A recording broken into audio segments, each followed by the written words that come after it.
Good evening. Thank you so much for joining me and welcome to the Farming Podcast brought to you by Private Property. My name is Mbali Nwoko and today, once again, I'm riding solo because there's so much information that we feel as the Farming Podcast we should be able to give you as our audience who's interested in farming or basically just want to understand and know what type of career opportunities are available in farming.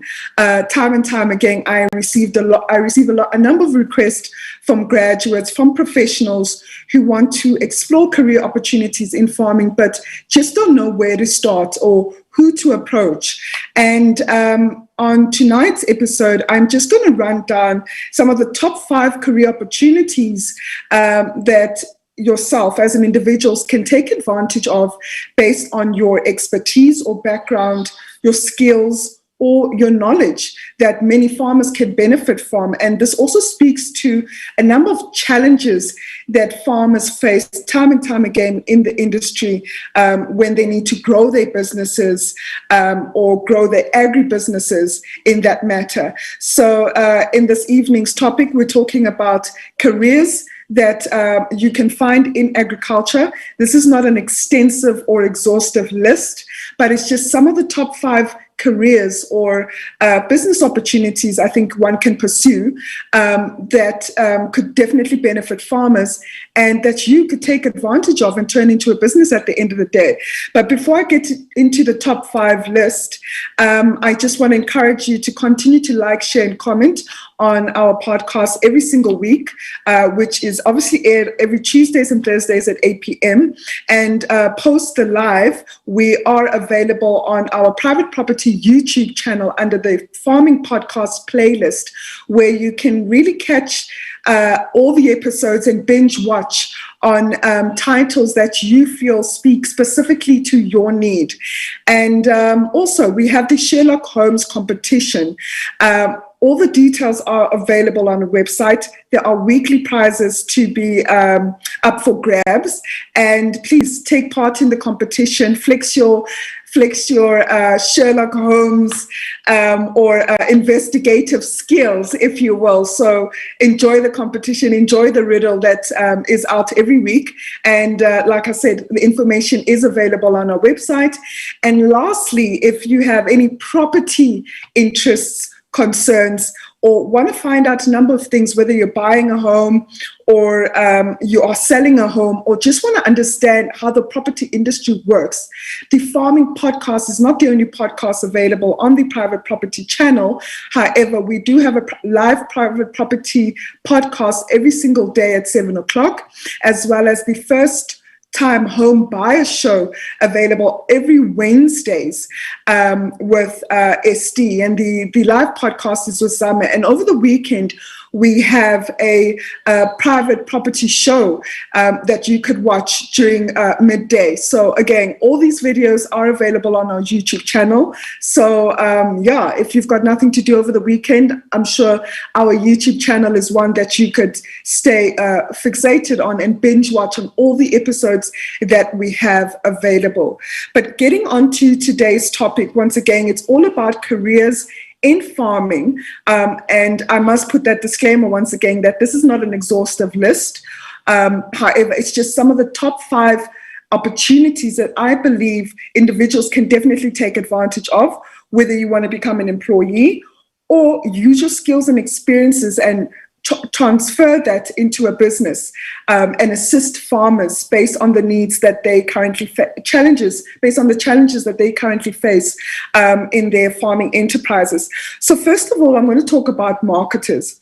So if you have good selling skills, you know how to sell and market fresh produce, I think being a marketer, being a buyer and supplier to a number of clients is definitely an avenue you should look at considering, because a number of farmers today struggle with finding access to market. And most farmers are really not salespersons, sales individuals. You know, they prefer sometimes to just be on their farms, focus on the crop or livestock or whatever product it is that they're growing or raising, and would definitely like to explore the option of having an external salesperson really market and sell their product, help them with branding and positioning themselves in the market so that they can get a competitive advantage against other farmers in the area or in the province, etc. And so I think if you have the sales ability to obviously buy farmers' products and sell it to clients who are in need of a specific commodity, I think this is one avenue that you could look at as well, even if you want to export. So it's about having a good relationship with an off-taker. Let's say it could be a retailer, a wholesaler, an export company that has approached you directly and said, I would like to procure, let's talk about citrus, for example, and I'd like to buy citrus in tons. Do you know any farmers or do you have access to such markets where I could buy from? That alone is an opportunity in itself. You as an individual can go out, seek farmers or growers that are currently producing citrus, understand their production cycle, when they're ready to harvest, and how much excess of crops would they have for you to buy directly from them. And you can draft up a contractual agreement with the farmer or an offtake letter where you can provide an overview of how many tons you would need per day, per week, per month, what the price would be, and then you work that backwards with your client that wants to buy from you. And so depending on their needs, they could fetch directly from the farm, or you could source your own logistics and supply to the client's premises. So I think being a sales and marketing individual or in business development, but in short, a marketer is one avenue that one could pursue, especially if you have a strong sense of finding business and finding clients and being able to maintain that relationship time and time again. I think marketing would be one avenue to pursue. The second one I want to talk about this evening is agronomy services. So if you're a soil specialist or a crop specialist or a livestock specialist, farmers, again, sometimes have the challenge of not knowing what type of chemicals, pesticides, fertilizers, insecticides to use on their crop. Most importantly, before we even begin there, they lack the understanding of what crop production cycles they can implement on their farm or start growing on their farm. And so an agronomist is a person that a farmer needs on their daily basis. When we do our scouting on the field, we encounter many pest problems, plant disease problems, and we don't know how to dissect the problem that we're facing. We don't know what chemical to spray on the plant to obviously rectify any disease or fungus or insect infestation that has occurred onto our crops or into our production. And so having an agronomist at speed dial or within our network that could visit our farm twice a week, once a week, but just on a consistent basis, will help the farmer achieve their goals at the end of the day and ensure that they have they meet their tonnage or harvest expectations at the end of the day. Because I can tell you, from being a farmer, there's nothing worse than having to have invested so much money in your production and have that simply destroyed by a disease that cannot be corrected, or a pest infestation that cannot be controlled. So having these services of an agronomist is definitely one thing that farmers need.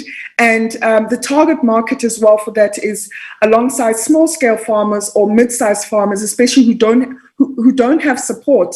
I think agronomy services could also be an avenue to take advantage of and assist farmers in their soil testing, in their water testing, drawing up fertilizer programs, crop production cycles as well, including harvesting programs in terms of what they can expect to harvest based on the current production. I think that is just one avenue that you could look at pursuing, and you could charge farmers from a consulting basis or charge them per hour or per day that you're visiting on the farm. But I think agronomy services definitely bring enough value to a farmer's life and really goes a long way in achieving or helping farmers achieve their goals at the end of the day. The third one is quality control.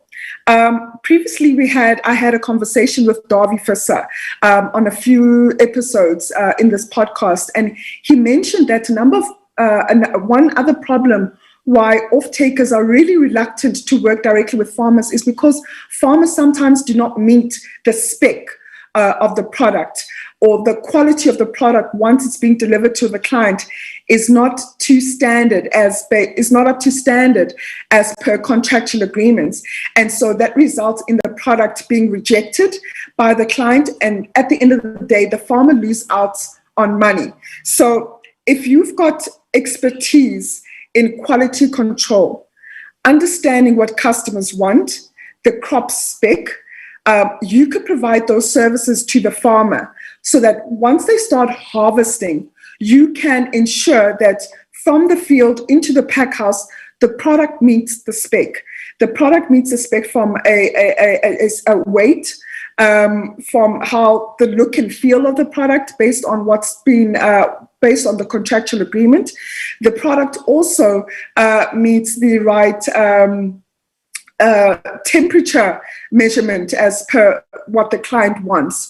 So obviously controlling the product from the field into the pack house is definitely crucial to a farmer's business, because that's how we make our money at the end of the day. And so specifically in crop production, clients are very specific in terms of the color, the weight, the size of the product, because they know their consumer at the end of the day in terms of what they like and what their preference is, that will make them buy the product at the end of the day. And that's the whole reason why we have quality control on farms. And so if you are a professional who has a QC background, quality control background, who's worked in a pack house before, who understands quality control, the advantages and disadvantages of that, any compliance measures that go into quality control. And I think specifically in farming, compliance speaks to food safety audits, global gap, how to handle crops post-harvesting and once they're in the pack house.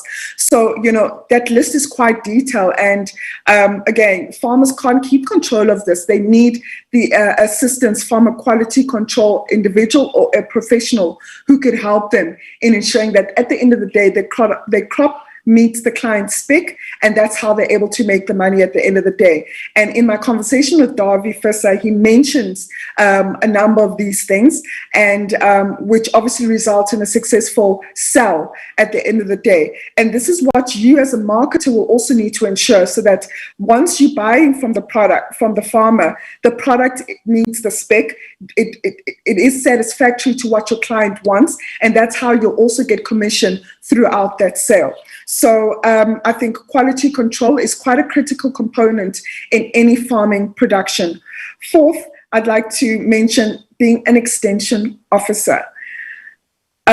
This is quite crucial because, speak to any farmer and you ask them, do you have an extension officer from the department that comes visits your farm or not? Once a week, once a month, or however frequent that extension officer is, a lot of people will say no. The department doesn't even know that I exist, or nobody from the department liaises with me, or I don't have communication with the Department of Agriculture. And so I think there's a huge need for extension officers. And right now, the Department of Agriculture has issued an announcement that they are looking for extension officers, more so graduates who want to take part of learnership of opportunities. And I strongly believe that part of these learnership opportunities will be based in extension office work. And I think it's a great opportunity to take advantage of, because as an extension officer, you get to travel quite extensively. You get to learn from many farmers. You get to learn from many farms in terms of how they are structured, how they operate, who their clientele is, how their markets are positioned, the dynamics that they're facing on a daily basis as a farmer, and how you could help them and provide business advisory services to their farmer so that at the end of the day, their farm grows, and that they can obviously make an impact to their immediate communities, creating more employment, etc. And so I think extension office work is very crucial. And if you are not in a position to apply for these government opportunities, or your application gets rejected, I think as well, you can position yourself to farmer groups or farmer networks and say, I've got experience in the farming background, more so business advisory experience. Therefore, I'd like to serve as an extension officer. And these are the number of things that I could bring into your business as a value add. And maybe you could provide business services, helping farmers with their business plans, helping farmers with their costing, helping farmers with their marketing, connecting farmers with different off-takers, with different markets, and basically being the go-to guy or go-to person, for the farmer should they need anything. So yeah, I think being an extension officer is quite critical, and you don't have to be specific to a single crop. I think you can provide these services to a myriad of different commodities that farmers are growing or raising. And I think it's crucial to just give that consistent guidance for farmers. And once you establish that relationship, I think, you could be referred to by many farmers in word of mouth. And if you are reluctant in traveling from province to province, trust me, there are many farming communities in a specific area that you could obviously present your services to as an extension officer. And instead of going from province to province, you could just travel a few kilometers in and out, just helping farmers every single day on their daily needs, their daily challenges, helping them overcome any obstacles that they face. And again, I think you have to be a very sharp and experienced professional to provide these extension services, because you will encounter farmers that have been in the industry for decades, for many years in the agriculture industry, that are pretty much set in their ways. So you need to have that emotional intelligence and be quite smart in terms of your delivery, how you present yourself to farmers, and understanding the different levels that the farmers that you're interacting and engaging with are in. So if you are providing services to a seasoned farmer, you need to know how you present yourself to them, and how you could take their farm to the next level based on the opportunities or gaps that you have identified in their specific production. If you're dealing with a startup farmer or someone that has just recently entered into the industry, give them the basics in terms of how they can grow their business, and obviously gradually monitor that progress on a month-to-month basis. And so extension service is quite critical, and especially if you could link farmers to external service providers that could add further value into their businesses, I think you would be onto something, and your network of farmers could definitely grow gradually. And again, it's up to you in terms of how you charge, whether it's per day visit, per hour, or charging based on every milestone that you've achieved. I think this is something that you can negotiate with the farmer, but also look for career opportunities where farmer development programs or farmer support initiatives have advertised for extension services, because there's a lot of work that corporates do on the ground, but they lack the personnel to do the due diligence on the ground. So approaching organizations that have interest in the agricultural sector, that have already started farmer programs and needing personnel on the ground, I think that is also one way for you to become a recognized extension service provider and really start building your network in the agricultural industry.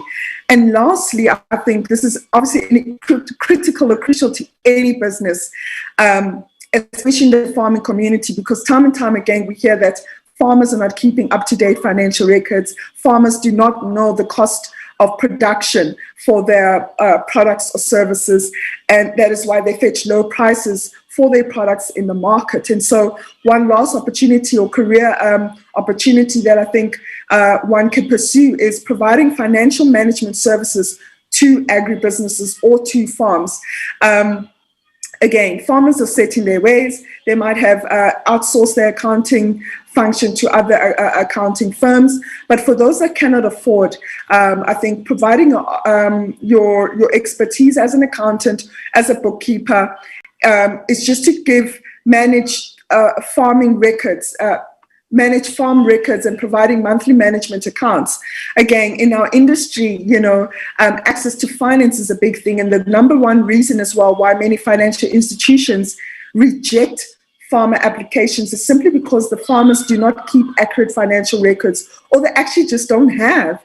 And so I think providing financial management services to farmers is another avenue to just start to grow your business or pursue a career in, even if you're doing it on a part-time basis as a consultant, but assisting farmers with their monthly management accounts, or helping them identify how much their product costs, because some people can't just make that calculation, or are just unaware of how to even come about making that calculation. I think giving that expertise to farmers is definitely something that you could pursue, as well as furthermore, maybe if you could assist them in their business plans, coming up with 5-year cash flow statements, 3-year cash flow statements, forecasting what the next 3 to 5 years in their business will look like, coming up with a balance sheet as well, keeping an accurate record of the assets that they have on their farm. Depreciation is also another critical thing,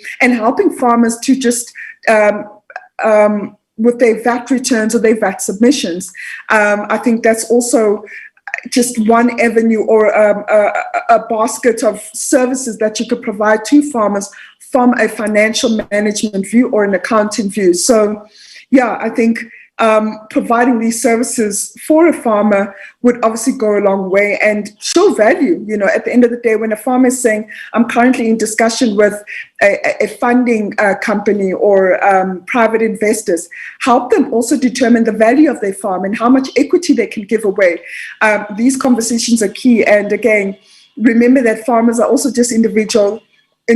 Some of them could just are experts in what they do, meaning literally just being on the farm, but how to present and pitch their business from a financial element is sometimes tricky for a farmer to come up with. And so I think providing financial management services is definitely a great value add for business. So just to sum up the top 5 career opportunities that I think individuals can take advantage of in the sector is, firstly, being a marketer, help buy products or goods and services from farmers and sell to off-takers, especially if you have large and established contracts, or clients who really want to spend money directly from farmers but do not have the capacity to deal directly with farmers. I think that is an avenue in which you could take advantage of. Providing agronomy services, so whether you're a soil scientist or a crop production specialist, or have understanding or be a vet, I think you can position yourself to livestock farmers, to crop farmers, and assisting them with their growing plans, how to raise their animals or chickens, and just obviously also providing fertilizer programs, harvesting records, etc. I think agronomy services is quite crucial because water and soil is quite important in any farming production, and being able to assist farmers in understanding the composition of their soil so that they know what type of crop to farm to maximize out of that land is critical. And also understanding the composition of their water, the pH level of the water, over and above that, the entire crop production or livestock management. I think that is critical. So providing agronomy services to farming enterprises or farmers is also another avenue. We move on to quality control as well. I think that all has to do with giving the farmers an overview or good understanding of what is required by them from their off-takers in terms of the quality of product that they have to deliver, and ensuring that farmers meet the spec or the product specification at the end of the day is quite critical, because that is how essentially farmers make their money. If the product meets the client's expectations, that's how they would get remunerated for their products or services at the end of the day. And then we move on to extension service providers as well as financial management. This also provides business support to farmers, not only directly on the farm, but just on other functions that are critical to a business growth and success. So it's a marketer, being an agronomist, providing quality control services to farmers, being an extension officer for farmers, going via the Department of Agriculture, or positioning yourself at corporates who are assisting farmers in their development programs, being the person on the ground, doing the ongoing due diligence as an extension service provider definitely brings value to the industry. And lastly, assisting farmers in their financial management or keeping up-to-date financial records on their farms and their businesses, which obviously could add value should farmers decide to apply for funding. So thank you so much for watching today's live or today's podcast.